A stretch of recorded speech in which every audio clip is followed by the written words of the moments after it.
आज पहिल्यांदाच आली मुंबई एअरपोर्टला आणि ते कशासाठी नाही हे तुम्हाला व्हिडिओमध्ये पुढे समजेलच. नमस्कार मंडळी, तर अजून एकदा आपल्या मिनी व्लॉग मध्ये तुमच्या सगळ्यांचे मनापासून स्वागत आहे. आज ना मार्केटला जायचं होतं म्हणून सकाळ सकाळीच घरातील सर्व कामं आवरली. मार्केटमध्ये जाण्याच्या आधी ना आम्ही महादेवाच्या मंदिरात गेलो, कारण आज सोमवारी होता. म्हणूनच मी मेघाला म्हटलं चल आधी महादेवाचं दर्शन घेऊया. आता मेघा कोणतरी आहे ना, माझ्या मोठ्या बहिणीची सून आहे आणि हा तिचा नातू. आणि आमचा नातू आरव आहे ना, खूपच मस्तीखोर आहे. कुठंही त्याला नेलं ना अजिबात शांत बसत नाही. त्यानंतर ना मेघाला बऱ्याचशा छोट्या छोट्या वस्तू घ्यायच्या होत्या, मग त्याची आम्ही खरेदी केली. त्यामध्ये बघा ही एक बॉटल होती, आरवला दुधासाठी घ्यायची होती.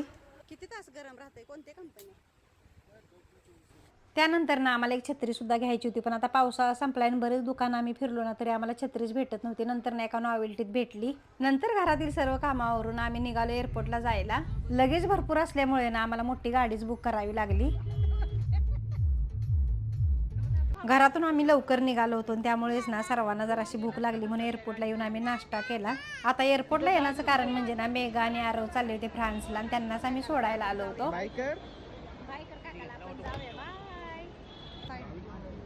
आता तिथे मेघाचं सर्व चेकिंग वगैरे होस्तोवर ना आम्ही एअरपोर्टलाच थांबलो होतो आणि त्यानंतर ना खूपच उशीर झाला म्हणून आमची बी घाई चालली होती शेवटची ट्रेन पकडायची. चला तर मग तुम्हाला व्लॉग आवडला असेल तर व्हिडिओला एक लाईक करा. धन्यवाद.